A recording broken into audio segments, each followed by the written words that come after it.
सभापति महोदय सम्मानपूर्ण जीवन की आकांक्षा ने लोकतांत्रिक मूल्यों की स्थापना के प्रति आग्रह को बल प्रदान किया।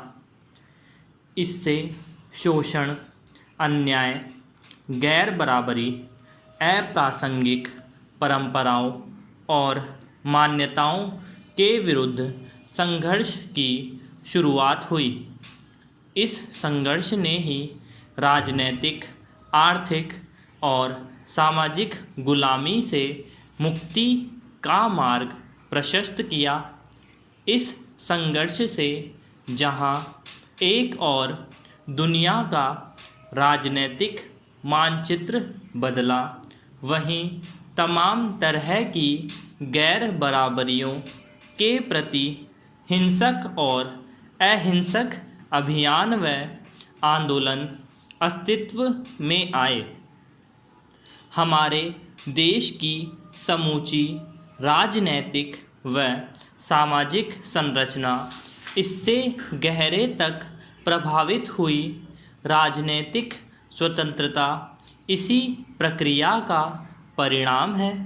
सामाजिक स्तर पर सदियों से जो वर्ग समूह सीमांत पर जी रहे हैं तथा जीने के क्रम में प्रतिपल मर रहे थे, उनमें अपनी स्थिति के प्रति सजगता व सतर्कता का भाव क्रमशः विकसित हुआ।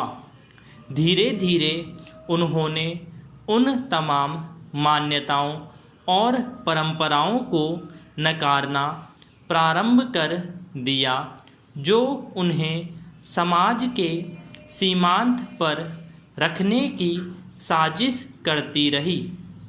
देश के राजनैतिक सामाजिक जीवन में उनका हस्तक्षेप बढ़ा। उनके मन में सामाजिक न्याय की प्राप्ति के लिए आग्रह लगातार प्रबल होता गया।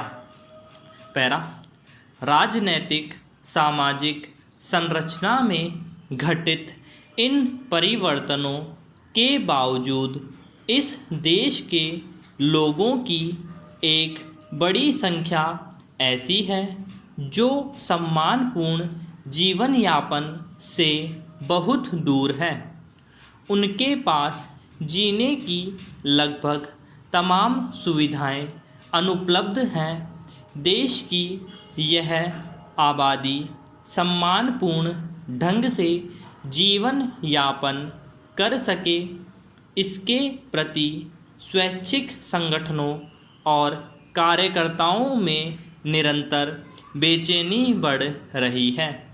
वे ऐसी विकास प्रक्रिया पर प्रश्न चिन्ह लगाने लगे हैं जो लोगों को सम्मानपूर्ण जीवन यापन के प्रति आश्वस्त नहीं करती। उनका मानना है कि विकास प्रक्रिया यदि मानव को विस्थापित करके उसके पुनर्स्थापन का कोई प्रावधान नहीं करती तो वह अर्थहीन है।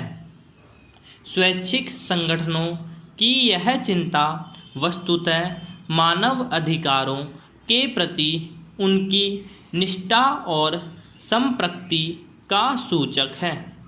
आज के परिप्रेक्ष्य में स्वैच्छिक संगठन लोकतांत्रिक प्रक्रिया का एक महत्वपूर्ण घटक बन गए हैं।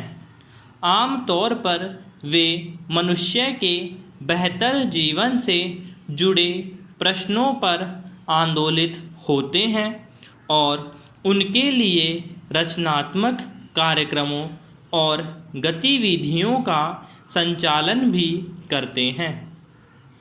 इसलिए कोई भी ऐसा मुद्दा जो सम्मानपूर्ण जीवन यापन की प्रक्रिया से जुड़ा है, वह स्वैच्छिक क्षेत्र के लिए आंदोलन की पृष्ठभूमि तैयार करता है।